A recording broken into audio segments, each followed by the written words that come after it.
तो जियोपॉलिटिकल संघर्ष ये सिर्फ हेडलाइंस तक ही सीमित नहीं रहते। ये असल में हमारी ग्लोबल इकोनॉमी में एक हलचल सी मचा देते हैं।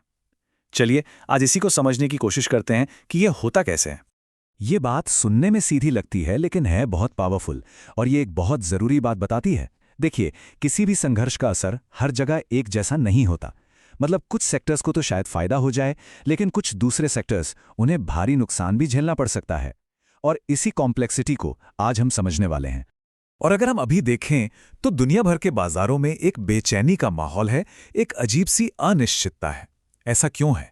क्योंकि सप्लाई चेन्स पर जबरदस्त दबाव है और तेल की कीमतें वो लगातार बढ़ रही हैं। तो ये कोई काल्पनिक बात नहीं है, ये एक हकीकत है जिसके झटके पूरी ग्लोबल इकोनॉमी इस वक्त महसूस कर रही है। ठीक है, तो अपने पहले हिस्से से शुरू करते हैं, वैश्विक बाजार बेचैन। यहां हम इसके आर्थिक प्रभावों को समझेंगे। अब देखिए, इस पूरे मामले के केंद्र में है मिडल ईस्ट, और इसकी स्ट्रेटेजिक इंपॉर्टेंस को समझना बहुत जरूरी है। ये बहुत बहुत बड़ी है। सोच कर देखिए, दुनिया की एनर्जी सप्लाई का एक बहुत बड़ा हिस्सा यहीं से कंट्रोल होता है। तो जाहिर है यहां होने वाली कोई भी हलचल पूरी दुनिया में महसूस की जाती है। ठीक है, तो अब आते हैं अपने दूसरे हिस्से पर, वे क्षेत्र जिनमें उछाल आ सकता है। चलिए पहचानते हैं कि ऐसे कौन से एरियाज हैं जहां ग्रोथ की संभावना बन सकती है। और इसमें सबसे पहला और सबसे जाहिर सेक्टर है एनर्जी सेक्टर। ये एक तरह से इकोनॉमिक्स का एक बेसिक सा नियम है। जब भी तेल पैदा करने वाले इलाकों में कोई संघर्ष होता है तो एनर्जी वो रातों रात सबसे कीमती चीज बन जाती है। तो ये काम कैसे करता है? ये एक चेन रिएक्शन की तरह है। सिर्फ इस डर से कि सप्लाई में रुकावट आ सकती है, कच्चे तेल की कीमतें आसमान छूने लगती हैं। और फिर क्या होता है? दुनिया भर के देश तेजी से दूसरे विकल्पों की तरफ देखने लगते हैं, जैसे सोलर और विंड एनर्जी, जिनकी मांग अचानक बढ़ जाती है। चलिए अब अगले सेक्टर पर आते हैं जो सीधे तौर पर संघर्ष से जुड़ा है, डिफेंस और एरोस्पेस। इसका लॉजिक आप देखिए काफ़ी सीधा है। जब भी तनाव बढ़ता है तो देश क्या करते हैं? वो अपनी सुरक्षा पे खर्च बढ़ा देते हैं। और इसका सीधा मतलब है डिफेंस कंपनियों के लिए ज़्यादा सरकारी कॉन्ट्रैक्ट्स, प्रोडक्शन की बढ़ती हुई मांग और एक लंबे समय तक चलने वाला सरकारी खर्च। अच्छा, अब बात करते हैं शिपिंग और लॉजिस्टिक्स की। ये एक ऐसा सेक्टर है जो बड़े बड़े ट्रेड रूट्स पर होने वाली किसी भी रुकावट को लेकर बहुत ज़्यादा सेंसिटिव होता है। सोचिए जरा, जब मेन रास्ते बंद हो जाते हैं या अनसेफ हो जाते हैं तो जहाज़ों को दूसरे रास्ते लेने पड़ते हैं। ये रास्ते अक्सर लंबे और ज़्यादा महंगे होते हैं। इसका सीधा असर क्या होता है? माल ढुलाई के रेट्स यानी फ्रेट चार्जेस बढ़ जाते हैं, और साथ ही इन मुश्किल रूट्स को मैनेज करने के लिए स्पेशल लॉजिस्टिक्स की मांग भी बढ़ जाती है। तो जब भी माहौल में अनिश्चितता होती है तो इन्वेस्टर्स क्या करते हैं? वो सेफ्टी ढूंढते हैं। वो अपना पैसा ऐसी जगहों पर लगाना चाहते हैं जो स्टेबल मानी जाती हैं। इन्हीं को हम कहते हैं सेफ हेवन एसेट्स।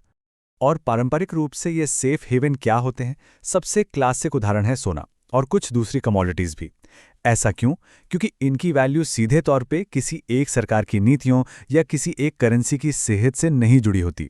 इसीलिए जब भी दुनिया में अस्थिरता बढ़ती है, लोग इनकी तरफ भागते हैं। ठीक है, तो हमने उन सेक्टर्स की बात कर ली जिन्हें फायदा हो सकता है, लेकिन कहानी का हमेशा एक दूसरा पहलू भी होता है।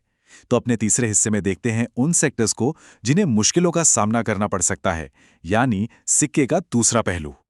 और यहाँ ये तस्वीर बिल्कुल साफ हो जाती है।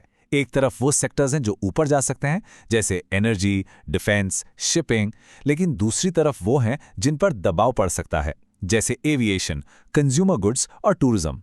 एक बिल्कुल साफ बंटवारा दिखता है। और इसके पीछे की वजहें भी काफ़ी सीधी साधी हैं। एविएशन इंडस्ट्री को देखें तो महंगे फ्यूल की मार पड़ती है।